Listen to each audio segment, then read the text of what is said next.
classificação, a grande decisão da Copa do Brasil. Vamos ouvi-lo. Ó, não entra mais ninguém, gente. Não entra mais ninguém, Diogo. Então não dá. Vamos lá, gente. Perguntas? Vamos lá. Boa noite, Felipe. Boa noite. Gomes do GE. Felipe, queria te perguntar, assim, na última coletiva você tinha citado que você pensa o jogo para quando você sai perdendo, quando você tem jogadores expulsos, e hoje você teve um jogador expulso. Queria te perguntar o que você pensou com a entrada do Fabrício Bruno e se já tinha visto alguma coisa semelhante na Europa quando você jogava de tirar um homem de profundidade, botar um zagueiro. Obrigado, boa noite. Boa noite. Estaria falando a mesma coisa se tivesse perdido também. Penso em todas as possibilidades dentro do jogo, anoto. Pode ir? Anoto, planejo, não sempre sai do jeito que a gente espera, não sempre acontece as coisas que a gente vem planejando, mas uma expulsão sempre é prevista e é o possível cenário do jogo também. E isso aí, primeiro, muitas experiências que eu vivi, jogando em vários tipos de sistemas diferentes com um a menos, jogando com um a mais, e decidimos rápido porque já estava previsto se isso acontecesse. Com a comissão a gente decidiu muito rápido, porque o time tem que ter uma resposta do treinador nesse momento imediata para saber o que fazer, e foram sublimes. Sidão, tudo bem? Sidão Marinho da Litoral News. Queria que você falasse um pouco do seu sentimento ali na hora da expulsão do Bruno Henrique. Foi um pensamento muito rápido, até parabéns por isso. Você leu muito bem o jogo na minha visão. E no intervalo, qual foi a tônica que você usou com seus jogadores para manter o ímpeto? Porque, pelo menos na minha visão, eu não vi aquele jogo onde parecia que o Corinthians faria um gol a qualquer momento. Eu vi um Flamengo mesmo com um a menos, igualando as coisas dentro do gramado. Obrigado. A expulsão do Bruno foi uma pena, porque para mim era o melhor jogador em campo até o momento. Estava sendo um perigo constante pelo lado do Mateuzinho. Estava atacando bem, estava defendendo, estava correndo o que mais. E, obviamente, um jogador desse calibre tão importante, perdê-lo, não só perder ele e ficar com a menos é um golpe importante para a equipe, mas eu tenho uma equipe, um grupo de homens fantásticos que tenho que exaltar. O que eles fizeram hoje no campo, o que eles correram, o que eles se doaram é louvável. Mesmo se tivesse vindo aqui com outro resultado, eu teria falado a mesma coisa. Eu estou muito orgulhoso do time que eu tenho, da equipe que eu tenho na mão. Conheço esse grupo, já falei como ninguém, e sei perfeitamente a fome e a ambição que esse grupo tem de ser campeão e de ganhar. E eu sou, como falei também nas outras vezes, sou um privilegiado de poder liderar esse grupo. Felipe, Raíza Simplício aqui da Gol Brasil. Na hora que acontece a expulsão do Bruno Henrique, e até uma parte também do segundo tempo, muita gente esperava a entrada do Michael, né? Eu queria saber como é que está a situação física dele e porque ele tem tido menos minutos, assim, na minha visão, nos últimos... desde que ele voltou de lesão. Michael, jogador importantíssimo para mim, um jogador determinante, tem gol, tem 1 contra 1, tem drible, tem tudo que um extremo deve ter. Adoro ele, joguei com ele, fui muito feliz do lado dele, e teve uma lesão muito grave, muito grande, e ainda está recuperando o seu melhor momento de forma. E era uma troca certa hoje, o Michael era uma troca certa, porém com uma troca que fizemos no primeiro tempo e a segunda depois com a lesão do Nico, me deixou só com mais uma parada, né? Então eu tive que segurar o máximo possível essa parada, por se alguém não aguentasse até o final, porque estava correndo muito, por se alguém tivesse mais uma lesão, e eu tive que aguentar a última troca, que foi o Plata, até o final. Então o Michel não entrou por um motivo tático hoje, mas é um jogador que vai ter os minutos praticamente todos os jogos, porque, como eu te falei, um jogador muito importante, e eu quero ter a melhor versão dele o mais rápido possível, e estou fazendo de tudo por ele e por todos. Felipe, Isaac, Flavoz. Felipe, há muito tempo que o Flamengo não consegue desempenhar um papel de conseguir segurar um jogo, de conseguir segurar o emocional. A gente viu isso aí em outras competições saindo, não conseguindo segurar dessa maneira. O que você fez para que esse grupo resgatasse isso? Se jogar segurando o jogo, sem aquela catimba que a gente conhece do futebol sul-americano, mas jogando com cabeça, com consciência, você vendo o olhar dos jogadores, da postura deles, que estavam realmente ali jogando, deixando o Corinthians correr atrás e o Flamengo jogando para poder conseguir o resultado. Primeiro de tudo, um grupo que criou jogadores grandes, jogadores gigantes, que crescem nesses momentos, nos grandes clássicos, nos jogos mais importantes, em finais, são jogadores que são decisivos. Eu tenho um grupo de jogadores decisivos. E a primeira troca que eu fiz foi um jogador de seleção brasileira, né? E então eu sei o que eles vão me dar, eu sei o que eles vão render. Então, assim, simplesmente eles têm que continuar acreditando neles. Eu não tenho feito muito mais do que dar soluções táticas, porque eu sei do que esse grupo quer, eu sei o tanto que esse grupo quer ganhar. Tanto é que tu vê como os jogadores saem do campo exaustos, eles dão a vida um pelo outro, pelo companheiro, eles se abraçam, eles saem machucados do campo, eles saem sangrando do campo. Então esses meus jogadores querem mais que ninguém. Então quando não conseguem atingir o objetivo, abala, claro que abala. Porque jogar no Flamengo, o maior time para mim do Brasil e um dos maiores do mundo, você quer botar a sua foto na parede, quer fazer história. E quando não consegue, dói. A gente quer fazer história aqui. Felipe, Rodrigo Cerqueira, TV Globo. Durante o primeiro tempo, eu observei que o Rossi foi algumas vezes conversar com você, no segundo tempo já o Davi Luiz. Como é que é essa relação também com os mais experientes? Porque você sempre foi muito falado por ser um técnico dentro de campo, ajudar taticamente, treinadores e companheiros. Como é que é essa relação também desses mais experientes que você está tendo agora, de te auxiliar de algum certo modo, conversar sobre características do jogo, talvez até mudanças, enfim? Então, eu, antes do jogo, estudo, faço uma leitura ofensiva, defensiva, todas as fases do jogo, e tomo as minhas decisões, mas eu deixei bem claro para eles, né? Porque eu preciso não é da opinião, senão do que eles estão sentindo, porque eu preciso dar para os jogadores as soluções segundo também a cabeça deles, do que eles querem, o que eles pensam, para a gente poder chegar num termo bom. E eu tenho conversado muito com o Davi tem me apoiado bastante nisso, me dando bastante feedback do que o grupo sente, muitas vezes. E não só ele, senão os capitães todos vêm me ajudando muito nesse papel, para depois a decisão ela é minha, a decisão de como a gente vai jogar, quem vai para o campo, quem é titular, quem é reserva, o sistema que a gente vai jogar, a estrutura, as mudanças táticas, os planos de jogo, tudo sou eu. Então a responsabilidade é minha, mas eu gosto de saber, por exemplo, o Rossi, que fale para mim o que eles estão sentindo, o que precisa naquele campo, porque muitas vezes o treinador não vê tudo, né? Então, por mais que a gente tenha uma comissão, uma equipe gigante, mas é bom saber a sensação do jogador. Boa noite. Boa noite. Posso estar bravo também, turma.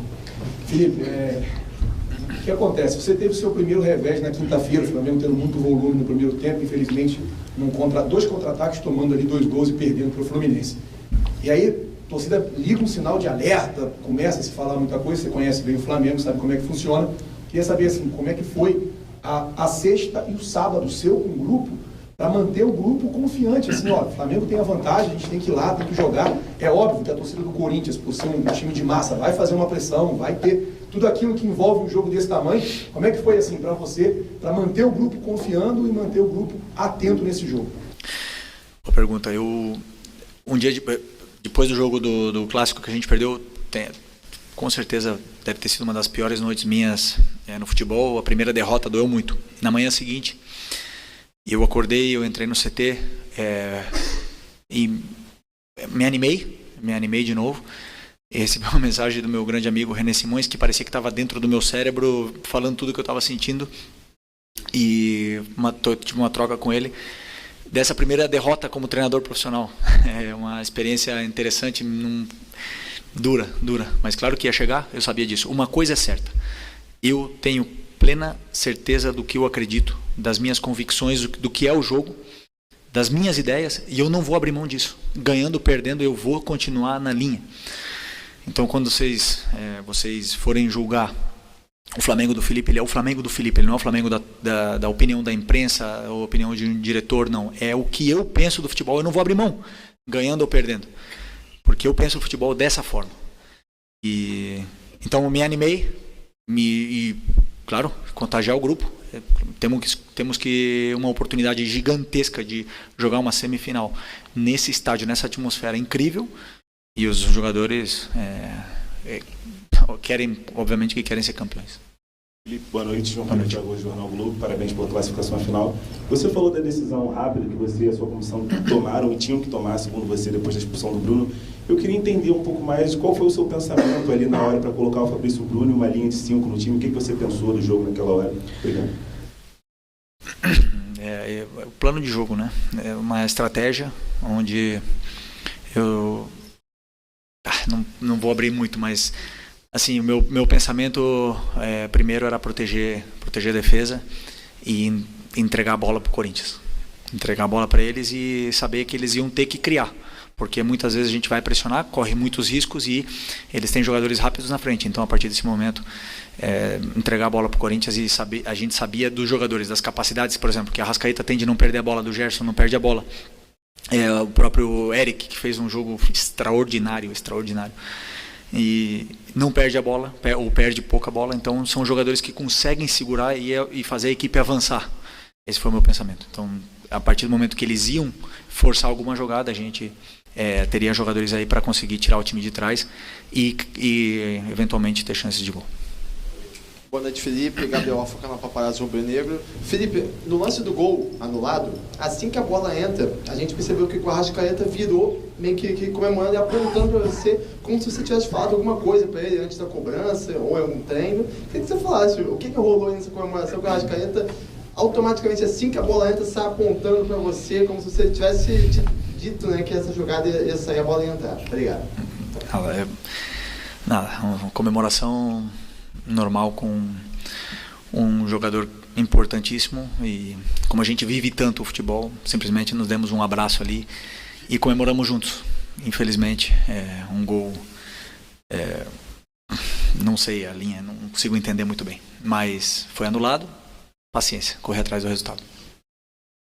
Felipe, Simon do Coluna do Fla. Você já falou sobre a alteração ali, a mudança, a estratégia quando tirou o Gabigol e colocou o Fabrício Bruno, mas a minha pergunta é, o Gabigol, que tem sido bastante questionado nos últimos jogos, né, que não tinha oportunidade com o Tite antes e está tendo oportunidade novamente com você, ele virou essa primeira opção pelo mau desempenho dele hoje ou foi realmente só uma questão estratégica? E como é que tem sido o desempenho dele para você? Essa luz está muito forte. Ele não... Desculpa. Aí. O meu time, o meu modelo, eu jogo com 9 profundo. Ok? Profundo que dá profundidade ao time, que ataca o espaço. O Gabi tem essa função no meu modelo de jogo. O atacante, o 9, tem essa função. Pedro machucado. Carlinhos não pode jogar. E que outro jogador ataca melhor espaço que o Gabriel? Tá no melhor momento dele? Não tá. Todos nós sabemos, não tá.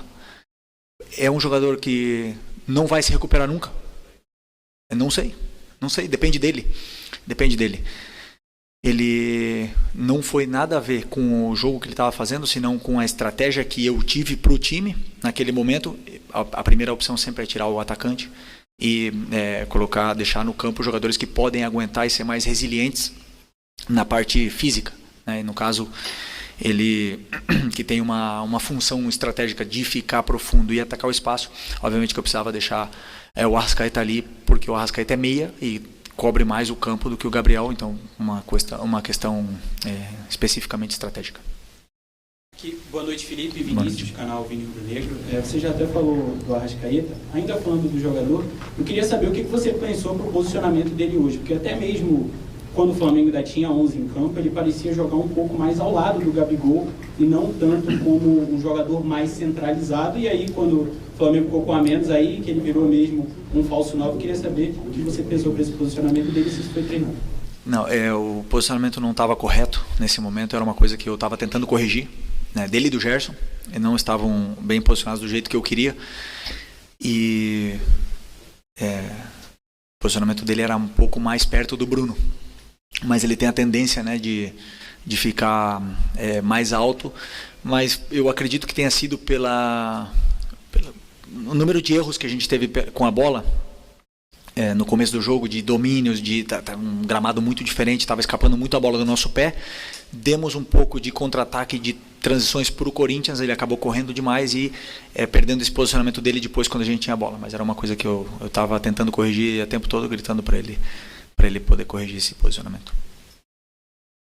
Boa tarde, professor. Boa noite a todos. Professor, o Flamengo é o clube que mais chegou a finais de Copa do Brasil. Eu queria saber qual que é esse segredo, qual que é o emocional para jogar mais uma final. 10 finais. Eu e o Diego Ripa, a gente sempre comentava, né, que o pessoal cobra o título, mas como é difícil chegar todo ano em finais. Como é difícil. Todo mundo quer estar na final. São muitos times que jogam.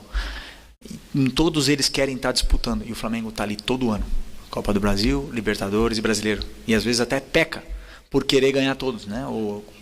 É difícil o calendário, mas com o grupo que tem e com o elenco que tem, né? Tirando as lesões, infelizmente, que a gente teve essa temporada, o Flamengo pensa muito grande, né?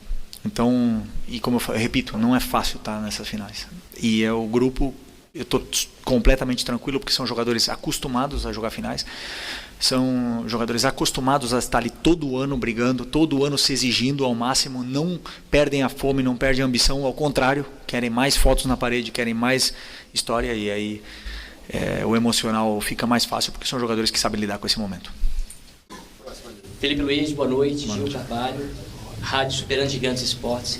Eu gostaria de perguntar para você se o Bruno Henrique falou alguma coisa na expulsão, o que ele falou, como estava o sentimento dele naquele momento, porque, é claro, nós estávamos em transmissão e todos sentimos que não foi de propósito, foi um lance casual. E o sentimento dele, não é um jogador violento, deveria estar ali com bastante pesar. Você poderia expressar o que ele te falou, coisa do tipo? Por favor. O Bruno é um cara muito emocional, assim, ele sente muito, né, as derrotas, ele sente muito esses tipos de acontecimentos, ele sente muito quando o juiz erra também, né? Ele é muito emocional, ele bota para fora demais, e é um jogador que deixa a alma dele pelo clube. E eu falei para ele, pode ficar tranquilo que o grupo vai correr para você, não tenha dúvida disso. O grupo ama o Bruno Henrique, sabe o quanto ele entrega tudo que ele tem pelo grupo e pelo clube, sempre. E foi uma pena porque a expulsão é justa, mas nem tudo foi justo nesse jogo. Nem tudo foi justo. Vai. As últimas duas. Felipe, boa noite. Descendo para cá para a coletiva com dois amigos cronistas, um deles disse que você, discípulo do Jorge Jesus, teve uma tarde de Diego Simeone. Isso me levou a duas referências, né? Uma, que em 2020, o Jorge Jesus, o Flamengo chegou a ter um jogador expulso e teve que trabalhar com essa desvantagem e foi até superior tecnicamente ao adversário, mesmo tendo um jogador a menos. E o Simeone, que muitas vezes costuma sofrer, entre aspas, mas consegue ensinar o seu time a sofrer. Queria que você falasse a respeito dessas duas referências. Bom, aquele jogo com o Jorge Jesus, a gente foi praticamente a mesma coisa. Contra o Independente Del Valle, temos a bola para eles, esperamos nosso momento de atacar e no Maracanã foi um show aquele jogo, né? Hoje era muito difícil, um jogo muito complicado, num estádio muito difícil de jogar, num gramado muito rápido, o adversário com todas as vantagens. Então, como eu falei antes na outra pergunta, tem muitas experiências jogando com a menos, tem muitas experiências jogando com 2 a menos e com jogadores a mais também. Então acho que estou aqui agora falando com resultado positivo na minha frente, mas a decisão que a gente tomou foi firme, convicta.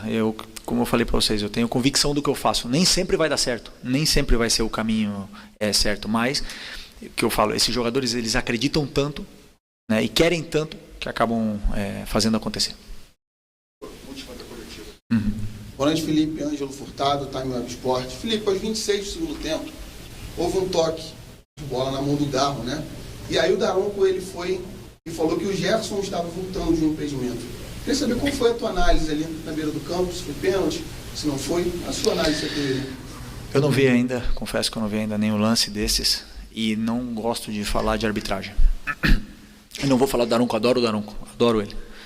Mas só a única coisa que eu peço é que respeitem o Flamengo. Porque o que eu sinto, e já sentia como jogador e como treinador, é que, ou você é com o Flamengo, ou você é contra o Flamengo, todos os outros clubes, Então é mais fácil sempre ir contra o Flamengo.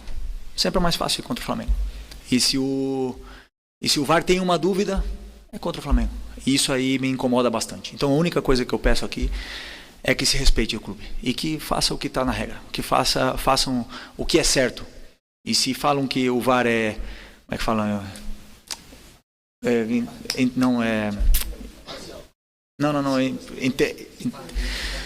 Intercepta o menos possível o jogo, né?